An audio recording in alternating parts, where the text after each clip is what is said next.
Selamat bertemu kembali dengan Jago Catur Channel. Pembahasan kita kali ini masuk ke Sicilian yang banyak penggemarnya. Ini diambil permainan antara Paul Keres melawan Toulouse, dimainkan di Moskow tahun 57. Sicilian Najdorf yang sangat tajam. Dilanjutkan dengan gajah G5, E6, F4, dan kita memasuki variasi bidak beracun, menteri B6. Variasi ini sangat tajam sekali, setajam silet. Dijawab putih dengan menteri D2, terus diberikan ini bidak beracunnya, dimakan. Menjawab tantangan putih dengan menteri makan B2. Ancam benteng B1 dan menteri A3. Kita perhatikan di sini lanjutan putih ini didorong E5. Setelah ada pertukaran buah,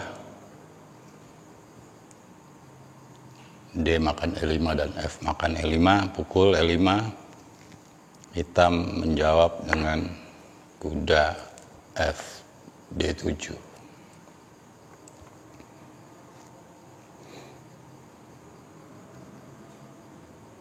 Gajah C4, jawaban dari putih. Kita lihat di sini dalam permainan hitam menjawab dengan langkah yang agak sedikit meragukan, gajah E7.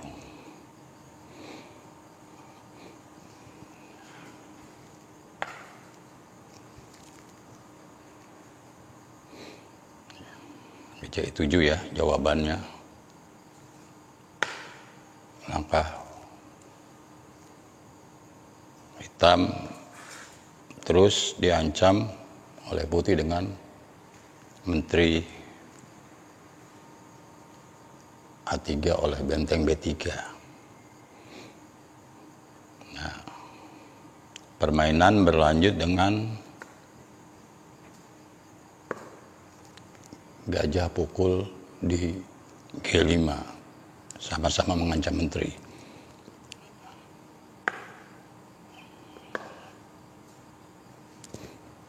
Sekarang kalau menteri C5, ini putih variasinya pukul di E6, pukul kembali,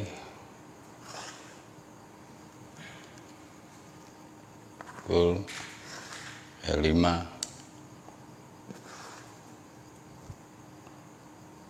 pukul lagi,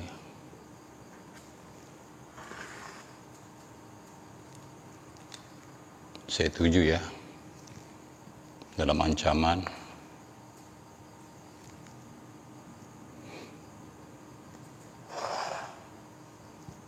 Kuda D5 dengan kemungkinan di C7. Kita beralih ke langkah setelah gajah pukul di G5. Kita lihat dalam bentuk bangunan demikian. Ancam B3 ya. Permainan berlanjut pukul di G5. Pukul kembali oleh putih.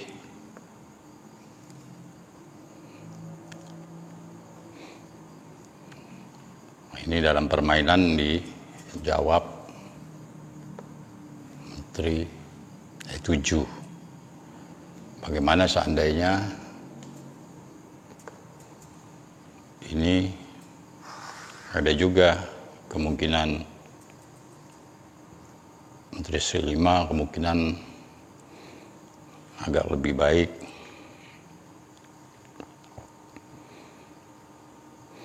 Ini bisa dijawab oleh putih dengan langkah kuda D5.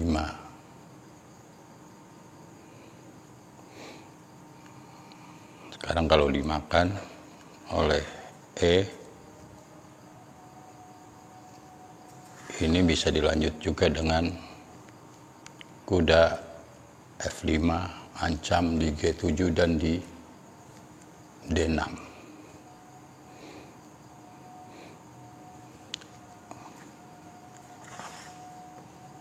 Pukul, cek, raja F8,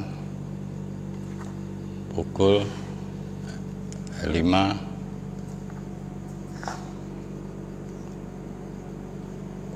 menteri C4, dan ini masih penuh komplikasi. Sekarang kita lihat dalam bangunan setelah menteri makan E5, G5 ya.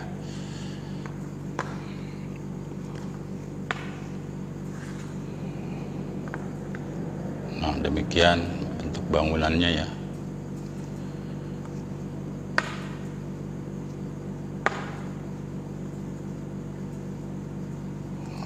Demikian ya tadi ya. Tadi menteri C5 ya.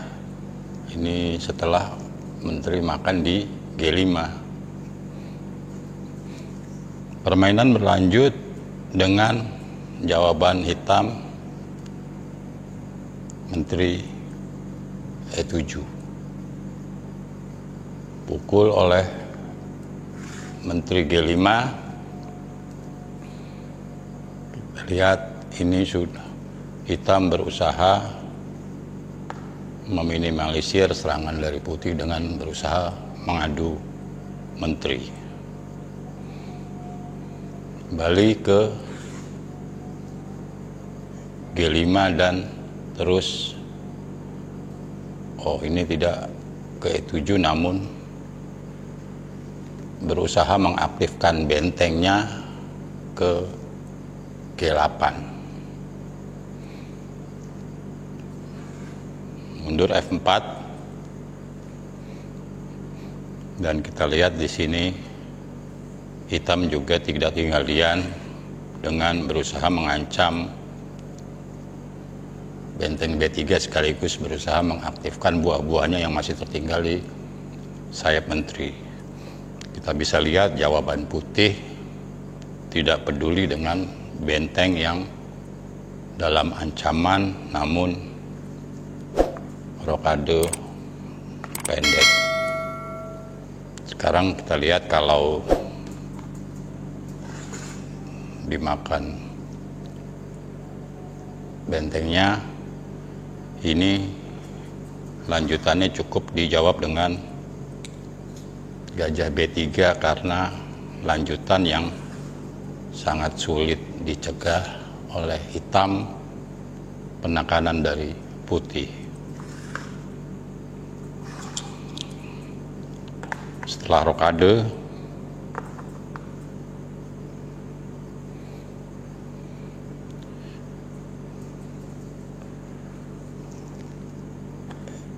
hitam malah berusaha mengintip petak D2 putih. Dengan mudahnya dijaga oleh benteng F2.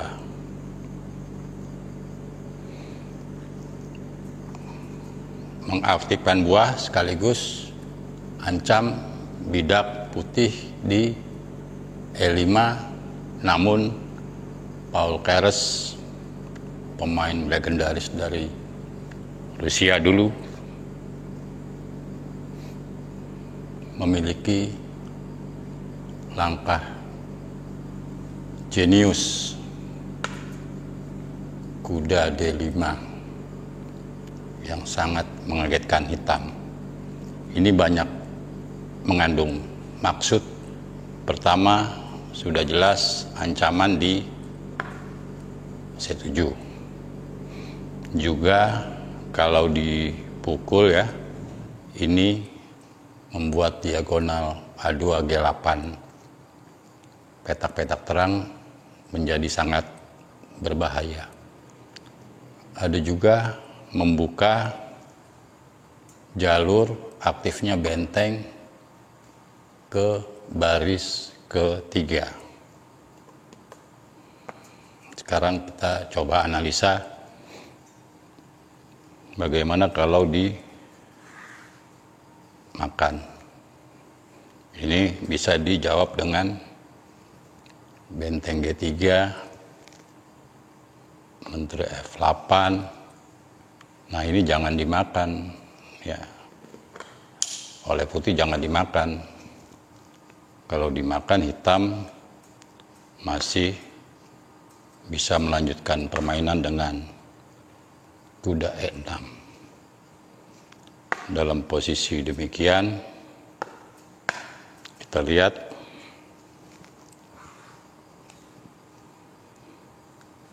setelah kuda D5,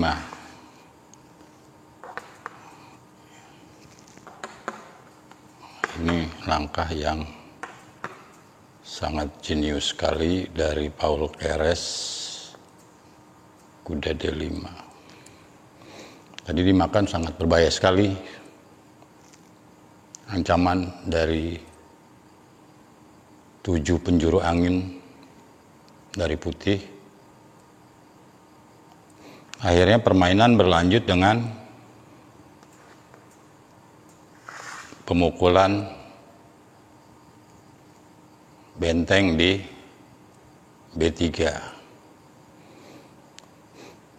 Langkah tempo sekali, C7 cek. Ya.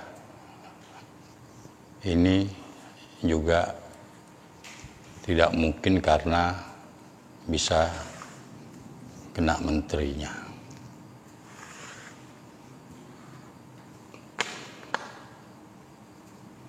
F8 juga sama, jawaban hitam,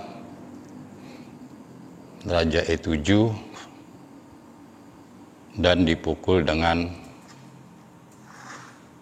gajah, kuda B3-nya. Ini bangunan masih sangat rawan bagi hitam.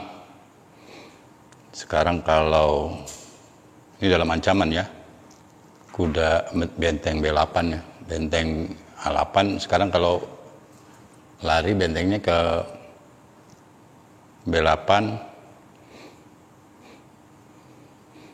itu bisa dipukul di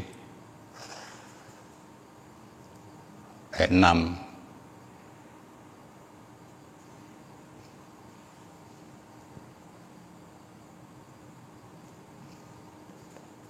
Pukul, cek terlebih dahulu, tutup, cek kembali di B4, dan ini menterinya kena ya. Sekarang kita perhatikan pada saat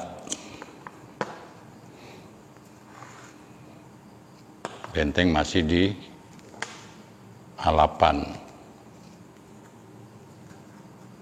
Ya, ini tadi kalau benteng B8 ada kuda E6 pukul.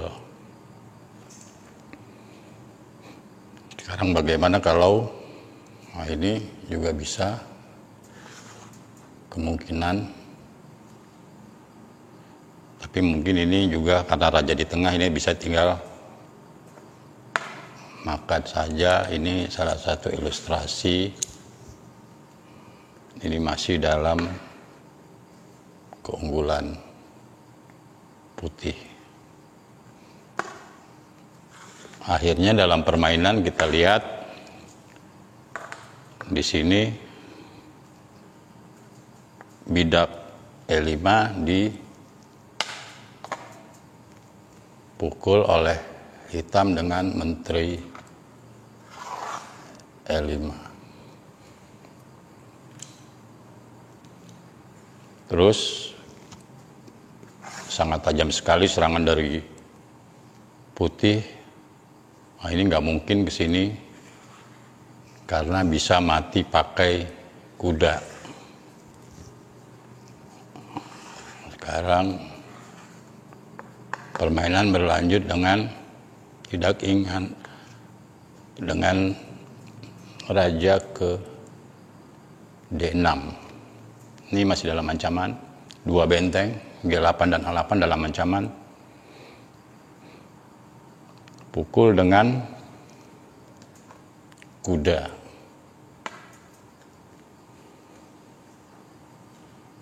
E6-nya. Sekarang kalau kita perhatikan, kalau benteng F8 juga masih kurang pas. Karena D7-nya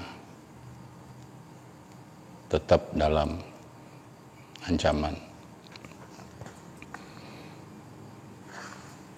Kita lihat di sini jawaban hitam sangat sulit sekali.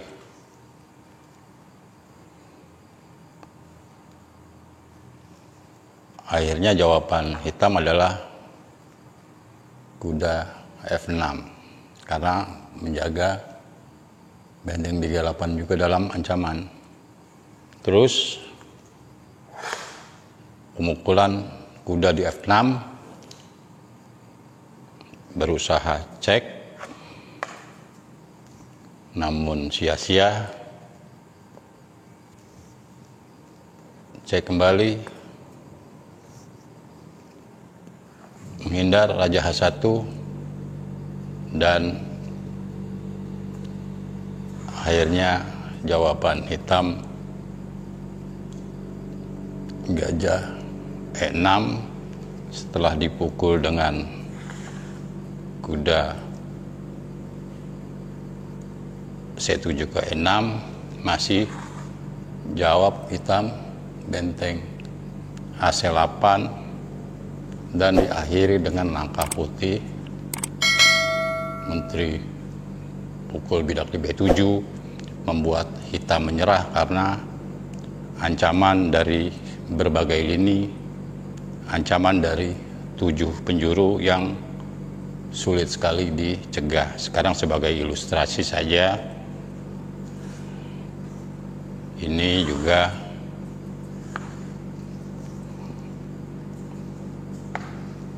kalah juga ya. Jadi itu pembahasan kita kali ini. Sicilian Najdorf, varian bidak beracun. Silakan dianalisa demi peningkatan kemampuan catur Anda. Terima kasih.